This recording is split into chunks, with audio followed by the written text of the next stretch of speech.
This episode is brought to you by Trullion. Trullion is AI-powered accounting software that is modernizing accounting. Trullion helps CFOs, controllers, and auditors collaborate in a unified platform. Stay tuned to hear more from our sponsor, Trullion, later in the episode.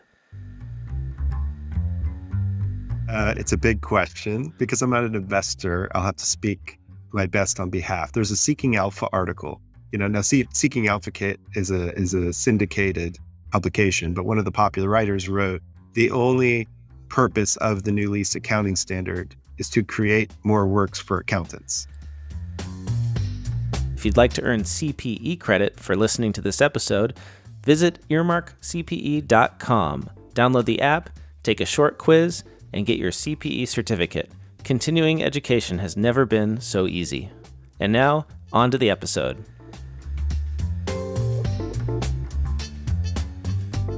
Hello, everyone, and welcome to another episode of the Earmark Accounting Podcast. I am your host, Blake Oliver, CPA, lifelong learner. And my guest today is Issac Heller, co-founder and CEO at Trullion. Issac, great to have you on the show. Great to be here, Blake. Good to see you. And I love what you're doing in the podcasting world. Well, thank you so much. And thank you for sponsoring this episode. I'm really eager to learn about your background. I'm eager to learn about Trullion. I understand you guys are doing some really interesting stuff with artificial intelligence, new accounting standards, lease accounting. Give me the backstory or the elevator pitch maybe for Trullion. What is it to the uninitiated? Sure. Well, Trullion is financial accounting technology. Just by way of background, I have a business and finance background, and I'll admit at the beginning I'm not a full CPA. I started my career in early stage companies, moved to a pre-IPO technology company in Dallas, Texas. I was moonlighting with an MBA degree at night at the University of Texas in Dallas. And I got really into GAAP and IFRS through my courses and some amazing teachers. My real world application was that pre-IPO company and going through what's called revenue recognition, which at the time was a new GAAP ASC 606 standard. That was interesting. At that company, I also ended up doing product management for a revenue accounting product in the airline industry. So if you ever want to nerd out around code shares and interlines, I'm game. And then serendipitously, I had moved to New York and started working for a real estate technology company, having nothing to do with accounting, but that was in the crosshairs of the lease accounting standard, which was another on-balance sheet activity like revenue recognition. So within a few years, my love of GAAP and IFRS from a textbook turned into a real-life hair-pulling PDF and Excel scavenger hunt, let's call it. Living in New York with my wife, kid at the time, and we decided to start Trullion, which would essentially do cool things like, read PDFs and Excel and unstructured data inherently, and then help with the accounting workflow, including journal entries and disclosures. And Trullion is what it is today, but that's how it all started. And you just raised a Series A in February, is that right? $15 million? Yeah, 15 million, Series A. We're super excited about it. And we're also very excited about the investors who led it. So one is Michael Eisenberg, general partner at Aleph, who is a very, very well-known early stage investor, famously for companies like Lemonade and Melio, which is a big accounting company these days, infamously for WeWork, but he's a fantastic investor. Also co-led by Third Point Ventures, which Rob Schwartz leads that, and also Dan Loeb, who's a famous name in the financial reporting world. So we've got some amazing people behind us that are suddenly interested in accounting. So that's a funny way to get to accounting standards. Is you were an MBA, you were working in different companies that were dealing with these different accounting standards. The first revenue recognition, then lease accounting. So you got a firsthand experience of just how difficult it can be to comply with many of these standards. And I myself got into that when I was working at Flowcast as a product marketer. We were selling to corporate controllers. And this was, 5 years ago. And it was all revenue recognition, lease accounting, lease accounting kept getting delayed, right? We're finally getting, is it the actual standard is happening now, right? Like Oh, companies have to it's comply. happening. It's Okay. happening. So it was like every controller or CFO is just like thing in the back of their mind, just gnawing at the back of their head, right? Like not not what they want to be focusing on. For those of us who are in the small business world and don't have to deal with these accounting standards changes, can you describe how difficult it is? Like, what was it like having to adopt the new revenue recognition standard, or what was it like having to deal with the lease accounting? What is entailed in that? Yeah. First of all, like small, medium-sized businesses, technically, if they want to be GAAP compliant or IFRS compliant, do have to comply with these standards. So if you have one lease, it may not be difficult, but you still need to represent that on the balance sheet. And if you have a handful of customers, but you have performance obligations, meaning you have to actually deliver the product or service that they're paying you for, technically you can only recognize your revenue once that deliverable is performed.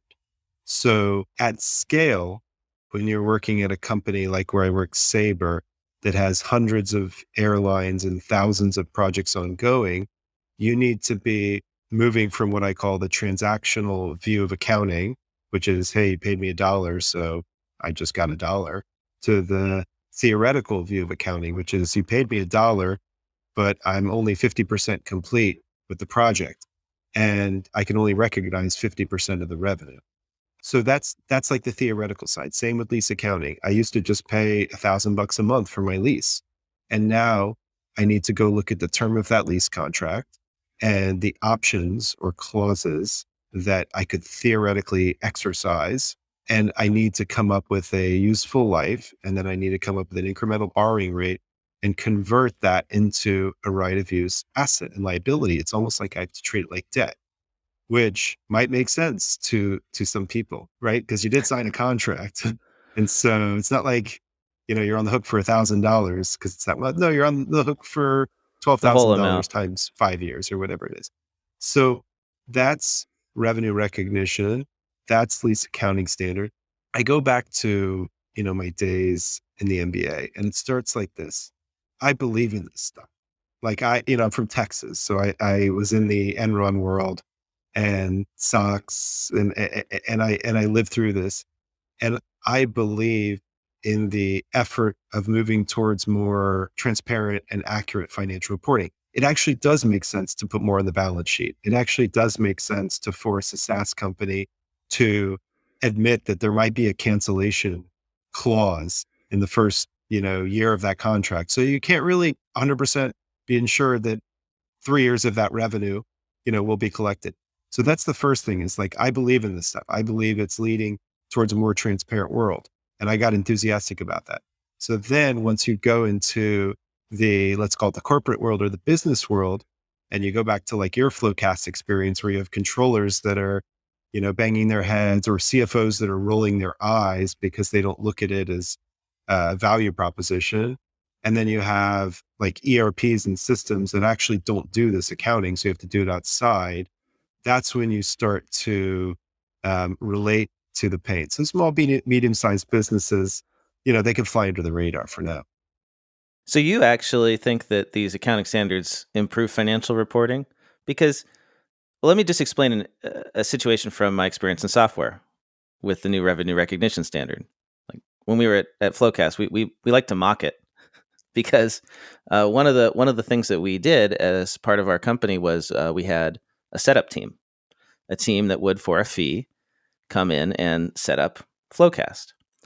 And under the new revenue recognition standard, well, previous to the revenue recognition standard, ASC 606, we would expense all of our salaries in that team and we would recognize the revenue for that service in like the month or 2 months in which we performed the service to set up the software.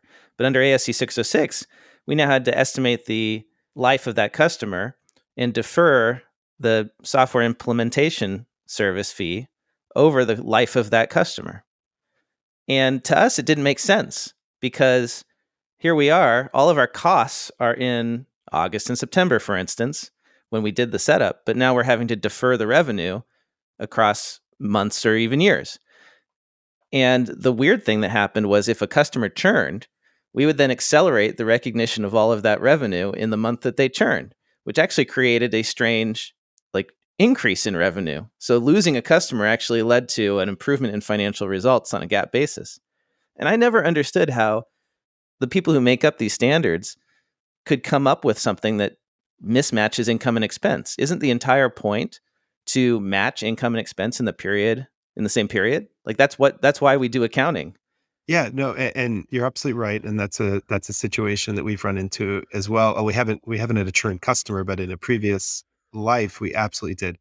Look, I would think of it, I would visualize one of those graphs with the X and the Y axis, and it just looks like a stair step that goes up. And accounting is trying to get that stair step kind of aligned on a curve where there's a little bit right and a little bit wrong, but for the most part, things are right. It's never going to be a beautiful, smooth curve where you're hitting all the bumps and the ups and downs. But overall, yes, I think that your sales costs, right? That's an acquisition cost to get a contract. And if you start to play with that, right, and you get into reseller engagements or rebates, you can really manipulate the cost of acquiring a contract in a substantial way. So there are some like little residual issues along the way. And by the way, we could spend another podcast about talking how Gap's imperfect. My solution or the way I described it is like this. Gap and IFRS, FASB, ISB make a best effort to look at issues that are happening and sort of correct them in the future. I mean, if you think about lease accounting, probably maybe started with two guys sitting on a plane and said, wait a minute, this plane isn't on the books. These guys are leasing the plane, but Southwest Airlines has $100 liability. That just doesn't make sense. So it started in some really good theoretical place. And then of course, regulations and standards take a little while to iron out the kinks and make a lot of people happy. And so my big play, and probably what Flowcast would say, and a lot of these other companies that are popping up, is technology becomes the great equalizer. So if you can have technology that can manage that data effectively, then you can be compliant with a revenue recognition standard, which is important because you got everyone to agree. That's like a big deal. We're in America in 2022. People still follow and believe in GAAP. So that's a big deal. We have to respect that. But if you do have the data clean, then to your point, you could run scenario analysis on the different ways that a customer life could end. Or you Right. could have a probability score around churn that makes that revenue a little bit more accurate. But it all comes down to like technology is filling that gap. So it sounds like the revenue recognition standard, at least that one change, was predicated by or caused by companies manipulating their revenue under the old standard. It was considered to be too much discretion that people had. So FASB comes up with hundreds and hundreds of pages of rules. But I feel like accountants are pretty smart, and they're always going to figure out ways to get around the rules if they want to, right? And that's what we have with GAAP these days is we have rules and rules and rules and rules, more rules than ever. But people still manage to manipulate earnings. That's just my feeling. I'm curious Y- too I, about yeah. like with I want to hear your thoughts, but also with lease accounting. I mean, because that's what you focus on, right? Trullion focuses on lease accounting, and that's the big thing everyone's worried about right now. Does it actually make are investors asking for this? Do they care whether or not the leases are on the balance sheet or not? I know we have to do it. We have to comply. This is the law is handed down by FASB, and it's the rules according to GAAP. But like, does anyone care other than the people who make the rules? It's a big question because I'm not an investor. I'll have to speak my best on behalf. There's a Seeking Alpha article.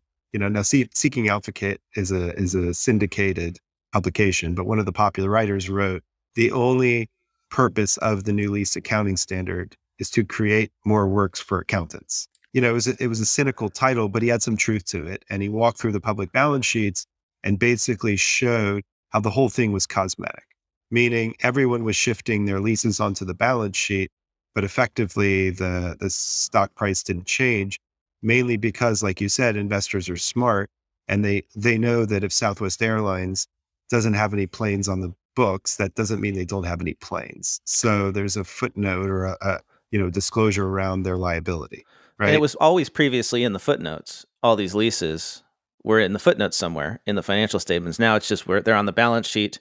I guess it changes the balance sheet in that now there's this asset and this liability, but those net out, right? So the net effect is nil. I mean, like, Yeah. and what if they have like provisions to get out of these leases? Does that not count? They still have to put it on the balance sheet, even if they've got like a cancellation clause or something. I don't know. It just seems, No, these are good questions. Like, okay, so to be clear, before there was a 5-year maturity analysis that was required and really just showed your kind of forecasted cash flows for lease payments over the next 5 years. If you had a lease that renewed every year, I'm sure you could choose to put in the second year's cash and third and fourth or not, right? There wasn't that much rules around it. So now you're taking the lifetime of the lease, which could be 7 years or 9 years or 2 years. You're considering cancellation and renewal options. And then you're doing what's called a reasonable certainty exercise around whether you do or do not think you're going to exercise those options. Now, can I tell you the difference in an investor's perspective between, what it was in the previous standards where you just had this 5-year cash flow versus the new standard? I can't. I can tell you there's a difference, right? I can tell you there's a significant difference. I can surmise that in the public markets, because there's more scrutiny and a little bit more data available, there's very few public investors that will be caught by surprise. Like they know what they're dealing with. And a retailer and an airline, they have an idea of what the lease obligation is. And, like a good old corporate or tech company, they might not have really cared what the expense size, what that side was. In the private markets, it's interesting, right? Because then you get really into the theory of like, do people really care about GAAP? Because now you've got these private companies where it actually could make a difference. Maybe they have a private equity owner or a bank holder, and then EBITDA looks different, or the debt and liabilities look different. And it's like, wait a minute, now I have a different cost of capital or access to financing or yeah, whatever it is. So then it could get yeah. interesting. We'll see. Thank you to Trullion for sponsoring this episode. By leveraging the power of AI, accounting teams can get more done quicker. By seamlessly ensuring compliance with relevant accounting standards and automating tasks that used to take hundreds of hours, accountants are freed up to add value and make an impact. Trullion uses modern technology to extract data from source documents and connect it to the audit trail all the way down to the entries. Trullion helps accounting leaders keep up with the pace of business while maintaining the highest accuracy standards. To learn more and to see Trullion in action, visit www.trullion.com. That's TRULLION.com.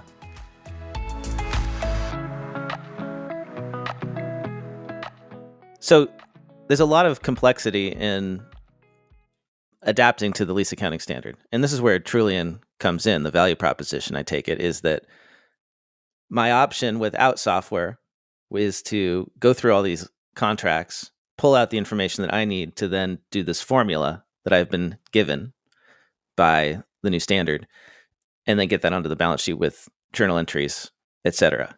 Trullion uses, let me get the exact phrase here, 2 letters. AI. So here's the mission statement from your website. We are creating business transparency by using AI and machine learning to power real-time visibility into company financials and form a single source of truth. So I don't know if you have listened to my podcasts in recent years, but I'm a noted critic of artificial intelligence in many software companies because it seems to be, in many cases, a lot of vaporware. And a lot of people behind the scenes are actually doing the work. They call it artificial intelligence, but there's not really much going on. Although with lease accounting, I can actually see how this could work. So walk me through it. I scan my PDFs. I scan my contracts into your system as PDFs, right? And then how do you help me automate that? How do you automate everything else after that?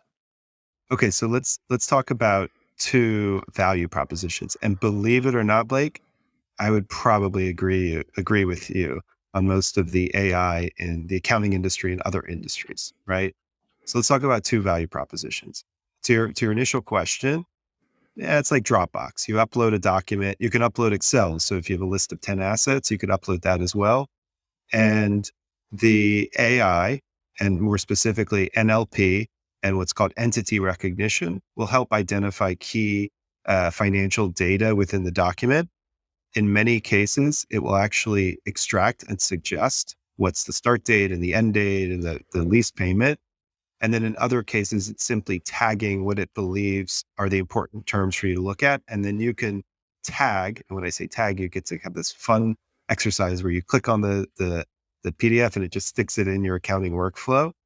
And then it kicks off the workflow itself, which you could think of as a nice form that asks a few questions about the new standard and then moves you through to create journal entries and disclosures. So that's truly in a nutshell. That's the lease accounting workflow. Now, as a side note, we also have a revenue recognition workflow. So we have two workflows and we actually have more. For example, we have an IT agreement workflow for government and GASB customers where you can extract SaaS agreements and IT agreements and move those into a workflow. But we'll zoom in on the lease accounting workflow. So there's two like interesting value propositions. Number one, let's call it the AI, which saves a little bit of time, maybe an hour, 2 hours a document. But let's be real. If you're a company, even if you've got 15 leases, you're a pretty big size company and you don't listen to podcasts and buy software to save 30 hours. So you want something really substantial. So the second value proposition I think is really, really interesting. So in our mission statement, we talk about transparency. And if you use AI just to use the OCR layer, meaning just to connect the actual PDF with whatever you're doing, then guess what? Your auditor can have fun too. So if I'm a controller and I'm Wait, auditors get to connecting, have fun? Auditors get to have yes, fun? Like, this is we revolutionary here. no, we we like we get another topic, but like going back to the like Intuit and Oracle and SA, these are like some of the most innovative, revolutionary software companies in the world, and the use case was accounting and GL and stuff like that. Okay, so let's get to 2.0. So accountants and auditors love data. They're very good. They're actually very tech forward, contrary to popular belief. And with Trullion, if you can embed a PDF into your financial workflow, and then think about it like Spider-Man, like the spider web just kind of, releases onto the document and tags those different touch points on the document, then now when it's time to go for audit, your auditor can swim into like parachute into your work so they can I see see. the workflow. And so the audit trail in Trullion is not, Blake logged in today and then he logged out later and he changed two things. The audit trail is like, this is where the contract was. There's a chat feature which says Blake asked his auditor a question around the incremental borrowing rate. They gave them this guidance, plus XY from the yield curve or whatever it was. And then they added that and then produced the journal entries. And then Blake signed off at the end of the day. So that's the second and bigger value proposition is you're creating transparency, and the word around real time, like lets you think about a world where auditors aren't just, pulling all-nighters and what are we, March, April? Yeah, it's a good time to talk about it, right? It It's a is, yeah. time where you could be a real-time extension of your clients. So you used two acronyms I want to define for our audience. The first was OCR. What is OCR? Optical character recognition. It's basically image recognition. It can be anything like how your car beautifully detects whether there's a lane to the left or right these days, or if there's someone behind you. They're using some level of image recognition. And then in applied to documents, they're taking a document and converting it from an image to a text-based, readable, queryable item. So the OCR takes that image of the scan and turns that into text. And then NLP, what does NLP do? So I've heard neurolinguistic or natural language processing, but basically it's taking, now you're in text format because you did the OCR, and the NLP is helping identify what is a date and what is a financial. And then the more sophisticated your NLP is, it can say what's a start date and what's an end date. and what's the lease payment and what's the tenant improvement and what's the, ARR versus the MRR and all those types of things. So that's finding all the data points that I need for this workflow that then you kick off, and I can select. It sounds like I can select data points that it didn't identify, add those in, go through the workflow to create this entry, and I assume a schedule that accompanies it for all the following months. But one thing you said was really interesting. I hadn't heard this before. Is the idea that now I can, or my auditor can, go back and drill down into the original document from the journal entry, or in the software they can actually go, like, you've linked the document now, the contract, to that lease accounting entry. I'll tell you a story. One of our first customers was actually a European customer. They found us on LinkedIn. They had about 30 leases, actually in different countries. It's kind of a cool client. And all of a sudden, one day, let's say they were an SAP customer. Okay, it was a little bit of a bigger client. And then one day, we got an alert that someone logged into their database that wasn't from their company. They were actually from PwC. And we were like, guys, someone non-authorized logged into your database. And they said, no, that's our auditor. And so instead of pushing their journal entries to their ERP, such as SAP, they had, because we have the journal entries and the disclosures, they had the auditor go directly into our system. Now, at the time, we had a lot of audit firms requesting access to our software, not the PwCs of the world who tend to do things internally, but basically the other 396 of the top 400 firms, right? From CBIZ MHM to your, regional Oregon accountant. And those firms have since actually procured our software to distribute it to their clients. And there's like mid-market clients on Sage and Microsoft Dynamics and even QuickBooks as well, to do this nice little dance with their clients where their clients can upload the data to Trullion. They can audit it directly out of Trullion.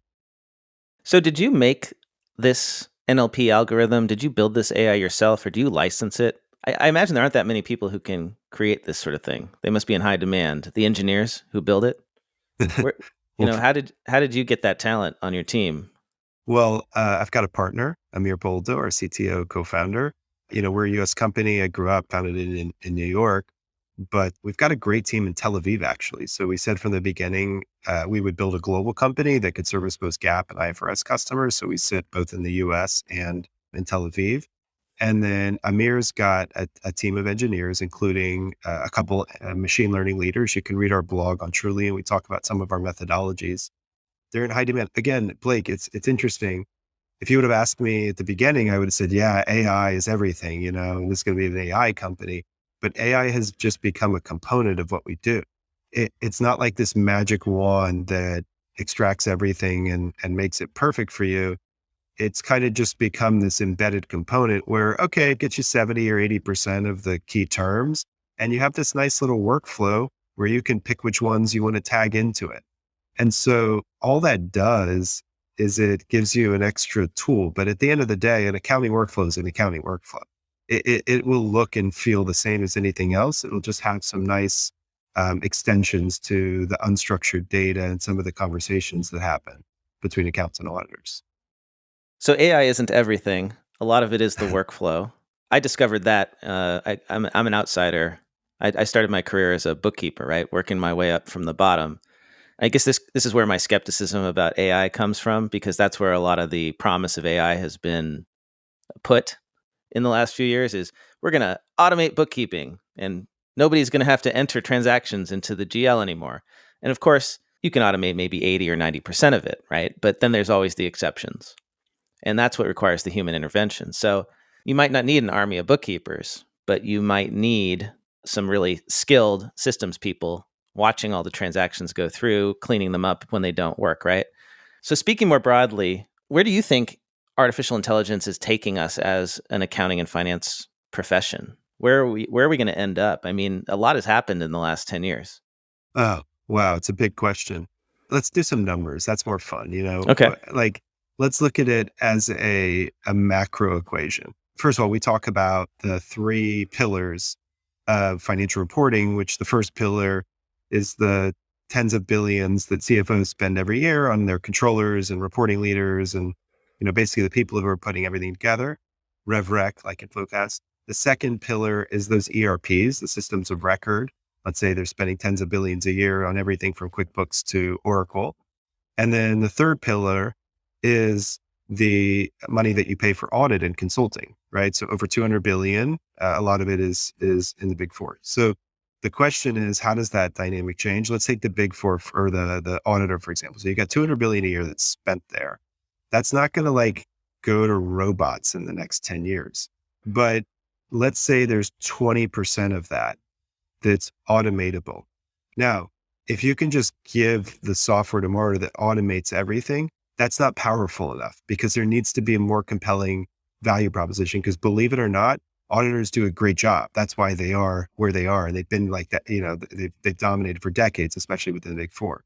So you need to have a 2 or 3x value proposition. And that's where AI can come in because right now you're sampling, right? You're taking 1 or 3 of 1,000 transactions and recreating the work that's done. And you've got on the other end fraud, right? Whether it's Wirecard or Clarion, a couple months ago.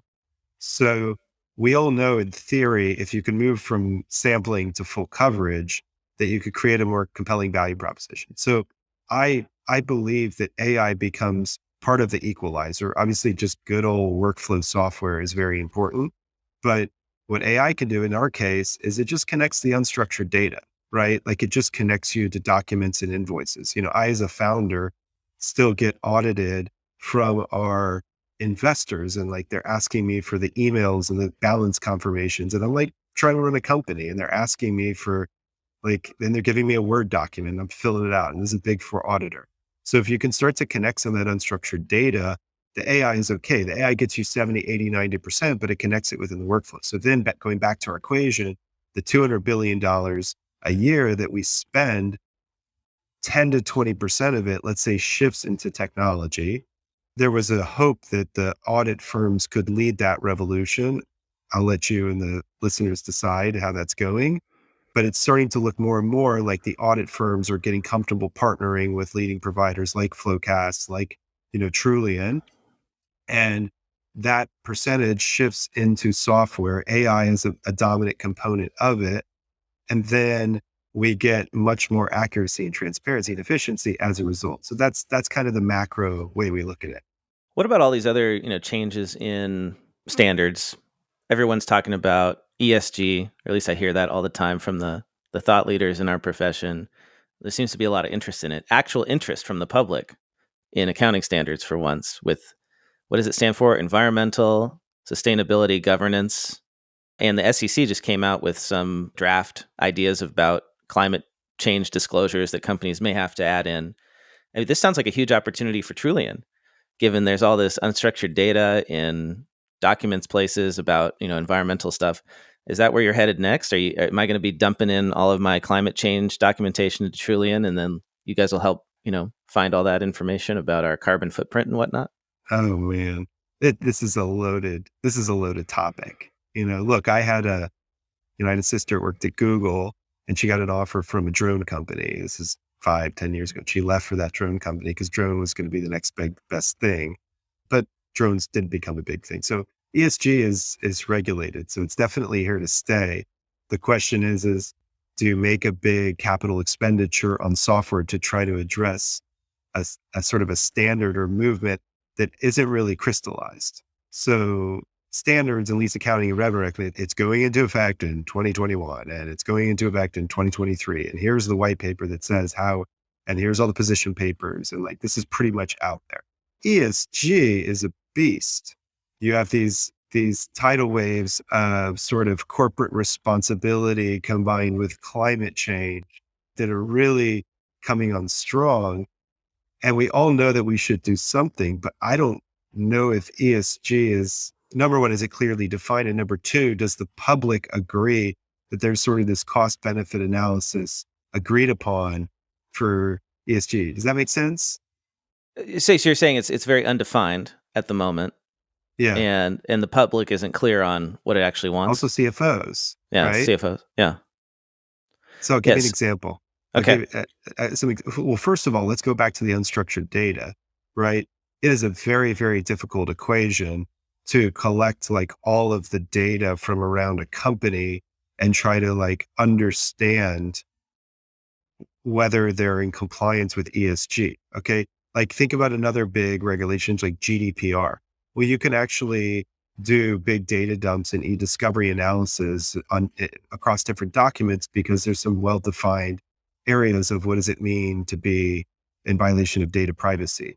Like ESG, okay, you could talk about a supply chain company, right? Or I'll give you an example. I forgot the analysis, but they did like an ESG score, and there was a cohort of companies that had the top ESG score. Actually, Francine McKenna, if you know, did a good analysis Mm-hmm. on this. And weirdly, they were also all doing business in Russia. They hadn't like unwound their Russia footprint. So it's like, what is ESG? Is it like being environmentally sustainable? Is it not being friends with, Putin? Like there's a wide range of things that Right. outcomes that you go. And then also the fact that if you start to push harder on like energy companies, which are going to be presumably some of the biggest violators of ESG, right? That's the E. How does that really impact the world? Like, how does it really impact the world in countries where commodity prices impact the majority of the population, right? And could create more unrest or more instability. It sounds great where we're sitting in, America, but those are kind of my general thoughts. It'll happen anyway. Well, it may take a while, right? I mean, these previous standards took how long to develop? Revenue recognition was in the works for, it feels like a decade. Oh yeah. FASB, Oh yeah. FASB, IFRS, it all moves very slow. But those are so much more clear, Blake. Like Yeah. those are to your point, like can Trullion get to the unstructured data? Well, hey, we're dealing with documents, and we're just trying to pull out a dozen terms that are pretty well defined: start date, end date, amortization. And guess what? Yeah, you have to figure out the incremental borrowing rate, but it's got one digit and a percentage next to it. ESG is like uh, it's like a huge black box compared to that. Think about all the different analyses that you have to do across a business, from internal to I don't know, international relations to supply chain to But data I guess store, everything. the thing that's not clear in my mind is like, let's say you just want to come up with one metric like carbon footprint. How do you even define across companies a score for carbon footprint? There's a lot of data you have to collect to figure that out, and a lot of different ways that people estimate it. What is your personal carbon footprint, Isaac? How would you even calculate that? Is it based on like how many miles you travel in a car, and how many flights you take, and how many products you consume, and then you have to trace back the carbon footprint of all those different products to be made? Yeah, And totally. I don't Totally. And know. am I giving money to organizations that offset that? And, am I ordering food delivery, which someone has to drive to me, or am I driving to go, like all these types of things? I think it's about, look, here's what concerns me about ESG and going back to my Texas days and Enron. Enron ended up turning into a good thing for business. It was good for business for the accounting world, right? We got SOX out of it. You've got another company not too far from Flowcast, an audit board, which has built a Hmm. fantastic software company around, internal audit and compliance. And these regulations created a lot more work for the industry. Okay. But we're sitting here, we're 20 years later with similar issues around fraud, right? We're talking about Wirecard in 2022 and many of these other situations, and there could be more lurking, right? So I, my hope is that whether it's the SEC or it ends up being, FASB, Big Four, whatever it is, I hope they don't overextend themselves too much, right? Because there's a lot of fatigue here. There's a lot of fatigue with these standards. There's a lot of fatigue with Corona. There's evolving business models. We're stepping out of a bull market into a potentially scary time. And this could really start to rattle people and erode some of the trust that you get out of, accounting in the Big Four. Yeah. Well, you say trust. I'm not sure that the public has much trust in auditors these days. You brought up those cases, Wirecard in Germany and Trullion in the UK is another example of I mean, these are big companies, and you feel like if the auditors had really been looking out for the public, they would have found this. They would have seen it happening. I mean, in the case of Wirecard, I think it was EY, right? EY Anyway, didn't even do confirmations of bank balances. That's like it was basic audit 101. What were they doing look. if they weren't auditing the bank balances of Wirecard? Billions and billions of dollars. So, I sit here as a non Big Four accountant. The biggest firm I ever worked for was 1,000 people, 100 partners, 1,000 staff, which is still a pretty big firm, right? Top 25, but not serving global Fortune 500 companies, that sort of thing. And so I just sit here as a CPA and I look at accounting standards and I look at the auditors and I think, what are they doing? It's a $200 billion industry, and how does it protect the public if it can't stop this kind of stuff, right? And the slap on the hands that they get from the regulators is just a couple $1 million to KPMG is nothing. So I don't know. Oh man. Well, But let me throw out a few like potentially exciting but scary but still theoretical ideas of where things go, right? So first of all, Wirecard was a $2 billion cash asset that was fraudulent. Okay. And my friend's grandmother had that in her pension. She didn't even know it.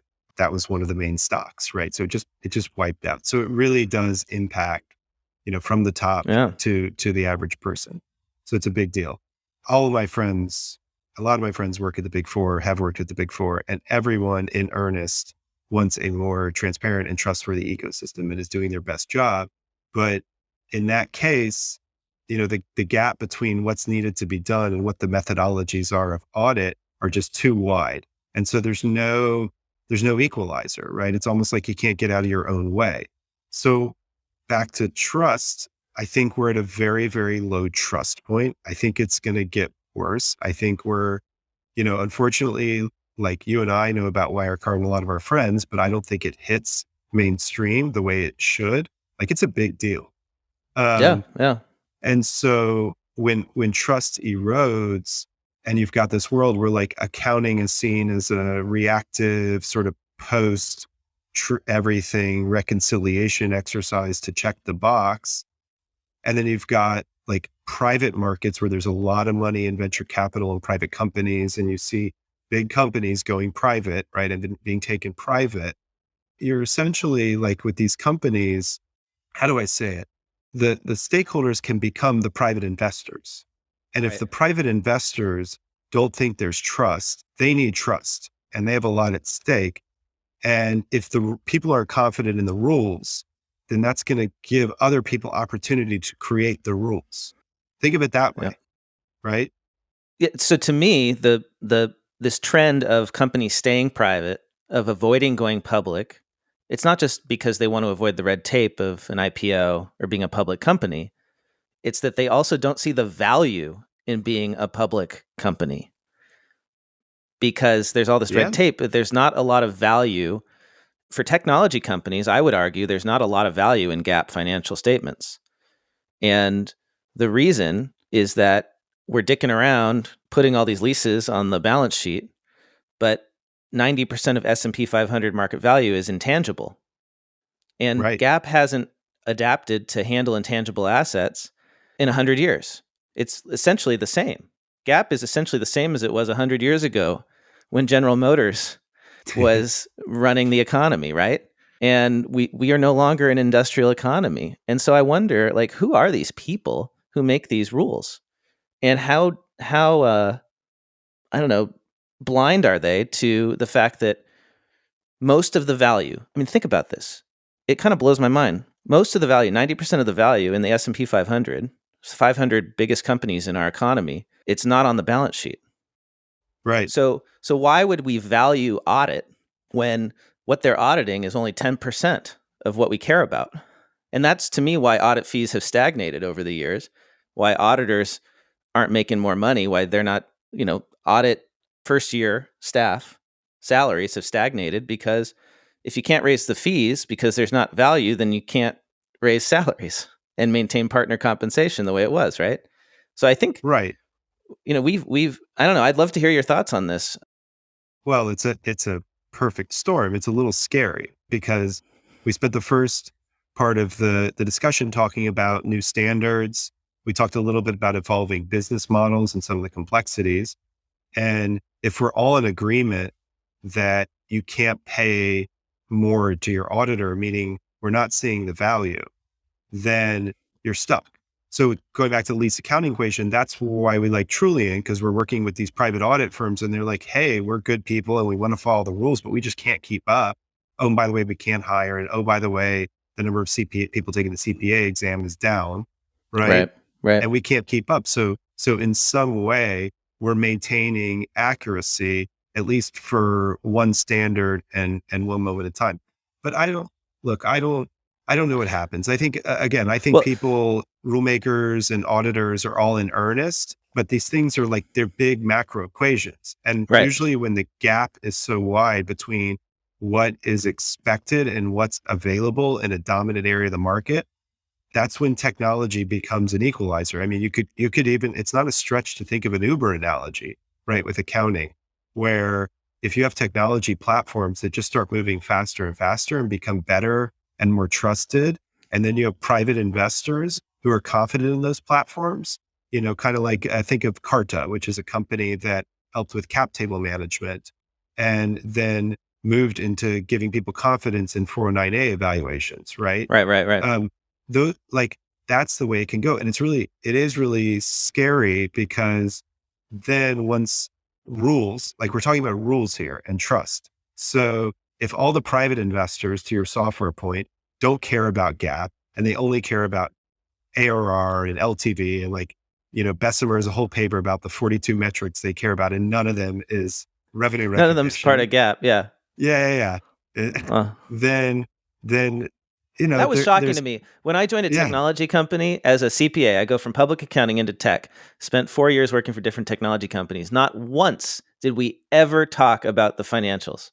It was irrelevant to our business, right? yeah, totally. I mean, Well, I think that's a commentary also on the venture world and like just the idea of top line or nothing, right? I hope profitability comes back in fashion, well, but yeah, yeah, but I mean, like, so a technology company. I've learned this is what I've learned over the last few years. To put it very simply, most subscription businesses, what you are building is an annuity. Your customer base, you have a cost to acquire customers. You try to keep that low enough. You acquire the customers, and then they pay you every month, every year, as long as you deliver the service.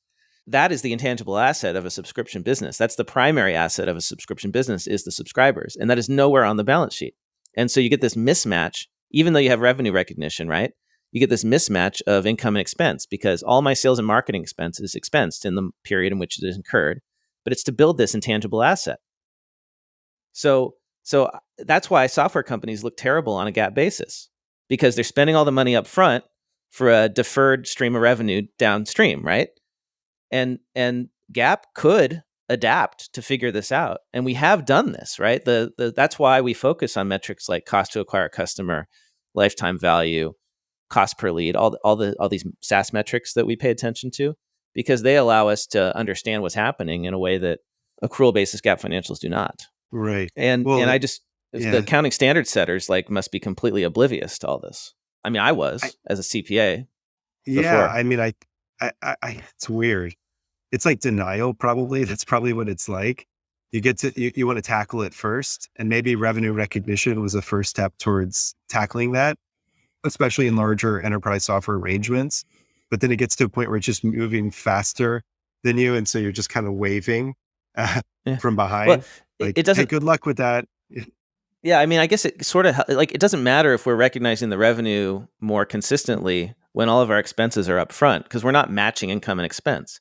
And if you think about it, the job of an accountant is the balance sheet. That is why we exist. Otherwise, we only need bookkeepers. Anyone Right, can do a P&L, right?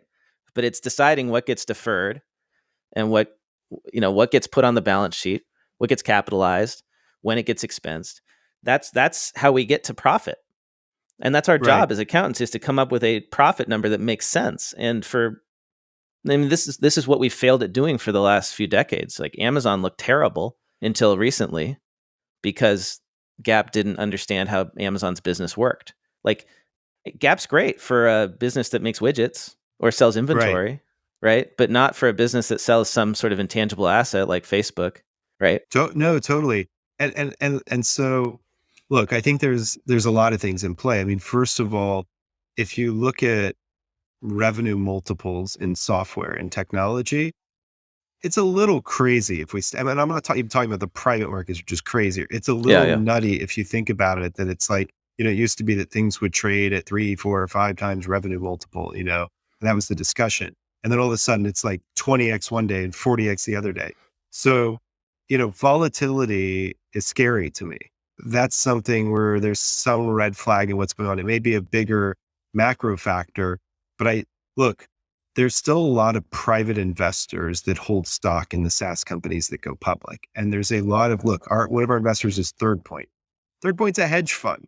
Okay. And now they're Hmm. they're they're Hmm. co-leading a Series A, right? And you look at Tiger Global and Insight Partners, Providence, these late stage private equity firms and hedge funds that are going into a public private arbitrage.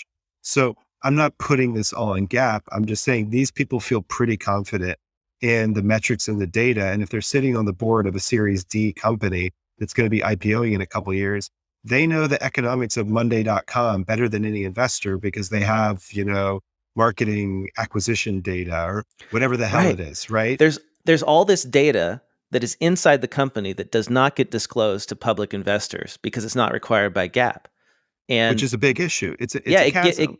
it gives the insiders way more of an advantage. And it's like, I mean, isn't that the whole point of public accounting standards is to give public investors the information they need to make decisions. Yeah, totally. Look, And I think yeah, one of the themes, so I talked a lot about this with Artie Minson. Artie was an EY auditor for many years. He became CFO vice chair at AOL Time Warner.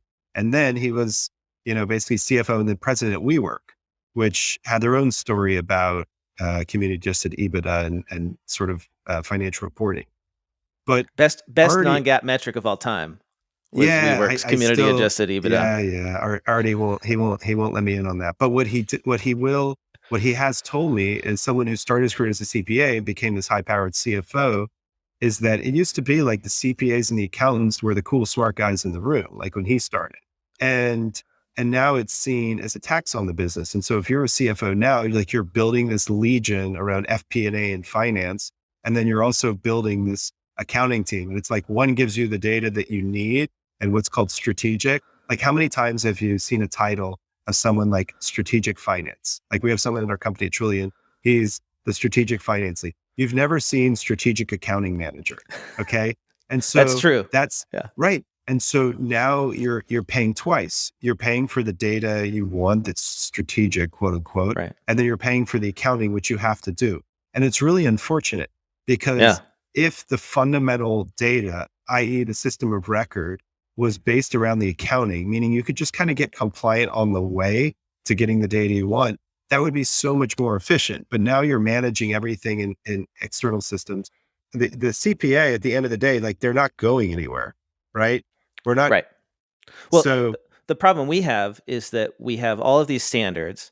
They don't actually increase value to the market, but they still have to be dealt with. So it's basically just creating more work without enabling us to sell more, right? So we have to right, become more efficient, and this is where solutions like Trullion make a lot of sense because if I'm an accounting firm and I have clients or I'm internal and I need to get this work done, it doesn't make sense to hire bodies to do it anymore. There's no it right? Like dead end. so this is like this brings us to the great resignation. The Uh, right? I mean this is why I'm very bullish even though I'm critical of Gap. I'm very bullish on all the solutions that help us deal with Gap because we just don't have the bodies to deal with it anymore. Everyone I talk to, they've lost in public accounting anyway. They're losing people in busy season, which never used to happen before. People used to wait until the end of busy season to give their notice. Now they're just, sorry guys, I'm out. Have a good it's like March. jumping off the ship. Yeah, it's Yeah, like jumping and ship. and and giant salary increases to go to other places. It's tough. It's tough, and you do see the publicity around the big four. KPMG, for example, publicizing those salary increases and bonuses and things like that. Yep. And like, that's not going to fundamentally change how accounting is done. In fact, if anything, that might create a culture of certain types of people who are happy to get a bonus to stick around. Right. Yeah. And, Yeah. and so the real warriors in accounting are the people that believe in the profession and believe in transparency. And I don't want to use the policeman analogy, but people that want to kind of do good, right? And Hmm. protect what's there. It'll be interesting with the great resignation. I think that people in their firms, they have to be champions. And an audit firm, even a small firm or like a bookkeeper might look at a SaaS expense and feel like that's more than I do today. Or maybe that's only a 20% reduction, or maybe that's not even a reduction, but it's pretty close. And you almost have to be a warrior and be like, this is the right thing to do.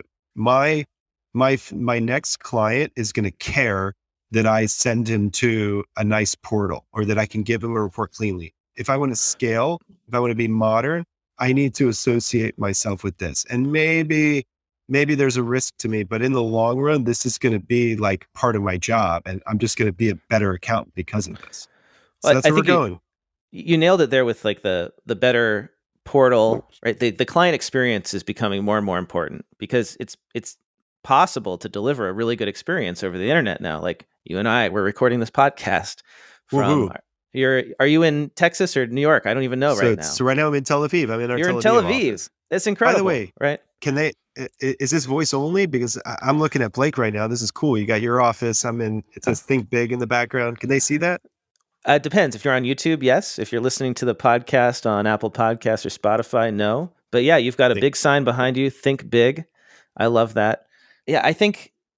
Well, I think like what you're saying, if I understand it, is that we as accountants need to think bigger when it comes to how we use software, why we put it in place, because it used to be just an ROI calculation. I'm going to save X hours by purchasing this application, but the better reason to do it is because I'm creating a better experience for my staff, which will keep them around. They're not going to leave, and for my customers.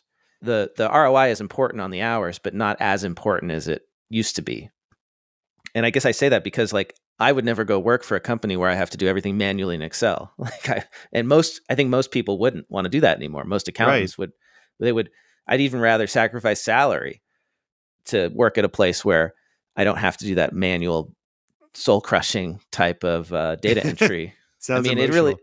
it really is. I mean, look, like I said, I came from the very bottom as a bookkeeper doing data entry into desktop accounting software, and I've personally experienced the change from what that was like to automating 80% of my own job and building a business around it.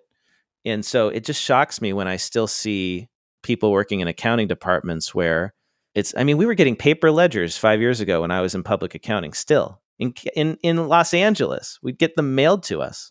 It only happened once or twice, but still, like just that Right. even is out there indicates that there's a big segment of the accounting profession that's still doing things with 10 keys and paper ledgers.